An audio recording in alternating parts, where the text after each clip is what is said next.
So, the next chapter. The Mystery at the Manor, Death in the Afternoon, Chapter 5. The next day turned out to be another lazy, hot summer afternoon. Nana had just zipped the awning of the caravan down and tied the end securely. "Now, are you two sure you don't want to come along?" she asked.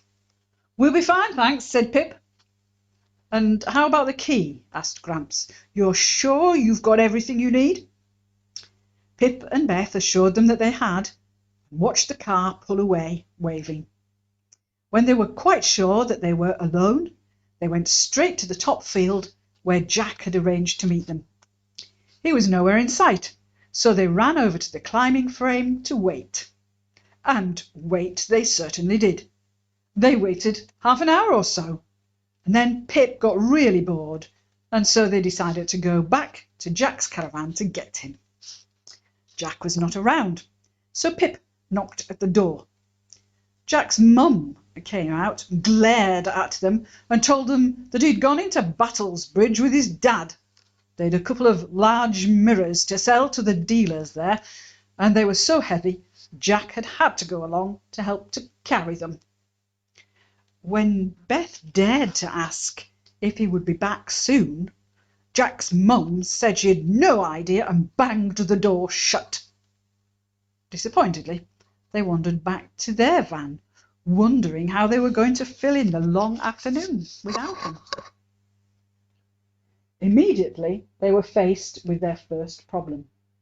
They'd been so sure that Jack would be with them for the afternoon that they'd even told the grandparents that they wouldn't need the key to the caravan. Now here they were, on their own, thirsty, and they couldn't even get a drink. Just then, Pip remembered watching Nana one day when they were all going out together. Before they got into the car, she reached up and hid the spare key. He looked upwards, and sure enough, it was there, hanging among the dolphins in the wind chime by the door of the van. Pip turned over a large empty flower pot and, standing on tiptoe carefully, unhooked the key and passed it down to Beth. They knew that Nana wouldn't mind them helping themselves to some drinks out of the fridge, and that still left them with no special plans for the afternoon. "I know," said Pip. "I'm going to go down to the pond fishing." "But you've never been on your own before." "Well, I'm going today. Gramps has been showing me all about it, and yesterday I did really well. He said so. I'll be fine. You can come and watch if you like." "Watch? Watch you fishing? I can't think of anything more boring," Beth answered.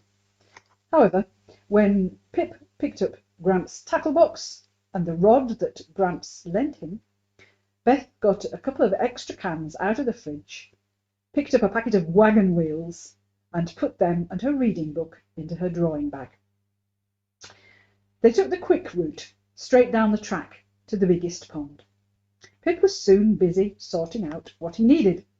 He must have been a quick learner, either that or Gramps was a good teacher, because he was soon sitting contentedly watching the float, waiting for a bite. On the bank, just a little way down from Pip, was an old wooden bench. Beth settled down on it and pulled out her reading book, but somehow she couldn't settle. She was really quite annoyed with Pip being so engrossed in what he was doing, and obviously he didn't need her company. Her book didn't seem as interesting as usual, so she began to wander further along the bank. She was surprised that there was so much to see down here. A huge brown dragonfly hovered over its reflection in the still, clear water.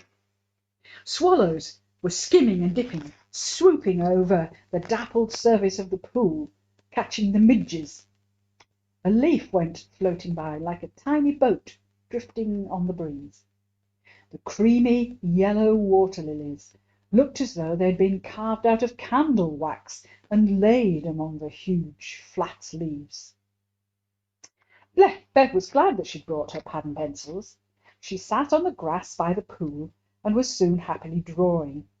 She hadn't done much more than outline the dragonfly when she looked up and watched in amazement as a black and red moorhen walked across the lily pads as securely as if she'd been walking across the grass at the edge of the pond. A young chick was close to Beth in the reed bed, calling repeatedly as though to let its mother know where it was. "Look out!" shouted Pip, pointing to something moving over the surface of the pond. In terrified fascination, Beth watched as the bright green body of a snake wriggled and slid over the top of the water faster than she would have believed possible. She jumped back from the edge and couldn't take her eyes off it, writhing and pushing its way through the reed bed, heading for the young moorhen, which was still calling its mournful cry across to its mother. There was a sudden splash, a flapping of wings, and then an ominous silence descended on the pool as Beth shook herself in horror. Death came as an unexpected visitor in the afternoon sunshine. Beth took quite a while settling down again after that, and wandered back to Pip, supposedly to get the chocolate out, but actually because she didn't fancy sitting on her own.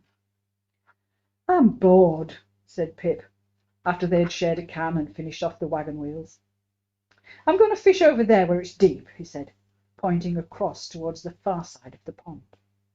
"But I thought Gramps said only fish at the edge of the water," began Beth, but it was too late. With a huge flick of his wrist, Pip sent the float sailing through the air right across to the other side of the pond. "Where's it gone?" he asked. "I can't see it over there, it's too small." "I know," he called, and immediately he began to reel it back in. "I'm sure that all the big fish are over there under the lily pads, but I can't see that small float. It's a good thing I brought the big float with me." "What? A special one made from the swan's feather?" "It's so big and bright it'll be easy for me to see," said Pip. "But," began Beth, but she could tell that Pip was determined. Carefully he cut the line above the swivel with his penknife and slid the small float off. Reaching down into the bag, he pulled out the new float which Gramps had spent so long making the night before. He tied the special non-slip knot that Gramps had showed him how to make to attach the new float into the swivel. Once again the line flew through the air, and this time they could clearly see its bright colours right by the bridge at the other side of the pond. It wasn't long before Pip jumped up with delight. "I've got something!" he cried. And sure enough, the float was bobbing rapidly up and down, and then it went right down under the water, out of sight. Pip snatched up the rod and with a quick yank hooked the fish. He could tell by the feel that it was a big fish. He knew that the best ones would be over there. The line went taut as the fish swam off towards the lilies, pulling the line out of the reel. The line was turning the reel so fast that it sounded like a high-pitched scream. "I can't hold it," said Pip. "Do something," shouted Beth. "It's going into the lilies." "I'm trying," said Pip, but it was too late. They saw the fish surface, then disappear under the lily pad, taking the float and trailing the line behind it. "Quick!" called Beth. And although Pip was quick, he wasn't quick enough. He was holding the rod to one side, trying to make the fish turn away from the lilies, but the fish was too strong. They could both see the float again now. It was being pulled full speed towards the bridge. "Pull harder!" shouted Beth again. "I can't! I'll break the line and lose it all." As if to prove him right, suddenly there was an almighty crack, and the rod, which had been bent almost double with the strain, went slack. Quickly Pip reeled it back in, and then his mouth fell open wide. There was no bait, no hook, no fish, and worst of all, no float. They were all gone. "Look what you've done!" wailed Beth. "You've lost Gramps' float." Pip didn't need telling. He was only too aware of the trouble he would be in. But as he was looking across the pond, suddenly up popped the float near the lilies. The fish, having snapped the line, spat out the hook, and Gramps' new float was bobbing around on top of the water. As they watched, the current continued moving it toward the arches of the bridge. "I'll go round and help," said Beth, as she quickly scrabbled round to the far side of the pond until she was close to the float. She couldn't quite reach it, so very gingerly she put her foot down into the shallow, muddy part of the pond near the bridge. "Ugh," she said, as the cold, sticky brown liquid oozed into her sandals and squelched between her toes. "I can't get it," she called. "You'll have to come round. Your arms are longer than mine." "Typical. If you want a job doing, don't ask a girl." Pip put the rod down beside the tackle box and walked round to where Beth was peering under the archway. "Hurry up," she said. "The current is taking it further out of reach, under the bridge." "I can't see it," he said, unable to spot its bright colours in the darkness under the bridge. "I'm sure I can see something," she pointed. "Well, move out of the way then and let me get it." Pip peered down under the bridge, and he could just see the tip of the bright red and cream float bobbing about far underneath the brickwork and definitely out of reach. "It's too far for me to reach either," said Pip. "Gramps will be really cross with us if we lose it." Beth didn't think it was the right time to say that it had been his idea, not hers, but she couldn't think how they were going to be able to reach it. "If only your arms were longer," she said. "Well, I can't make them grow any—" "I know. I'll go round and I'll get the landing net, and then I'll be able to reach far enough and scoop it up with that. It's moving around a bit, so you'll have to come and keep an eye on it here while I go and get what I need." The bridge had 3 archways. The central arch had water flowing through it and out into the lower pond on the other side of the road. The water under the smaller arches was not flowing much, but gently ebbed back and forth, seeping in and out. In fact, these arches were blocked at the far side. Gramps had explained to Pip about the old system of draining the ponds, repairing the bridge, and changing the timbers of the sluice gate to drop the water levels. The float was gliding slowly into the right-hand archway. While Pip went back on the narrow road over the bridge to get what he needed, Beth positioned herself so that she could see the float better. Some of the lily leaves were growing under the bridge, and as she was watching, she noticed a movement behind the float in the dark. By screwing up her eyes, she could just make out a frog as he hopped over the leaves and jumped onto the brickwork deep underneath the bridge. There he seemed to disappear. Keeping one eye on the float, she bent down to get a better look. The frog was there again, but once more he jumped off the leaf, onto the brickwork, and completely disappeared. "Pip," she called, turning towards his disappearing figure. "Is Gramps' nightlight in the box?" "Good idea," said Pip, thinking only of retrieving the float. He came round with the net and the light. As he pulled off his trainers and socks and rolled up his jeans, ready to wade in the water, Beth was chattering on about this disappearing frog, but he was only half listening to her. He was more concerned about getting the float back into the tackle box before Gramps knew that he'd had it out. He firmly positioned his feet on the uneven stones at the bottom of the pool and bent down. The night light proved very useful. It was a battery-operated torch which you strapped to your head so that you could use both hands for fishing or for reaching with the net under the bridge. The beam was multi-directional, and at first Pip had it shining a single bright beam straight at the float. But as the float was constantly moving with the ebb and flow of the water beneath the bridge, he decided to change the setting to a more gentle light, which lit up the whole of the surface of the water under the arch. It was a much bigger area than he realized. It made quite a dark, narrow tunnel running the whole width of the bridge.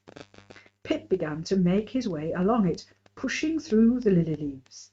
He had to bend down as the tunnel was not high enough for him to stand erect.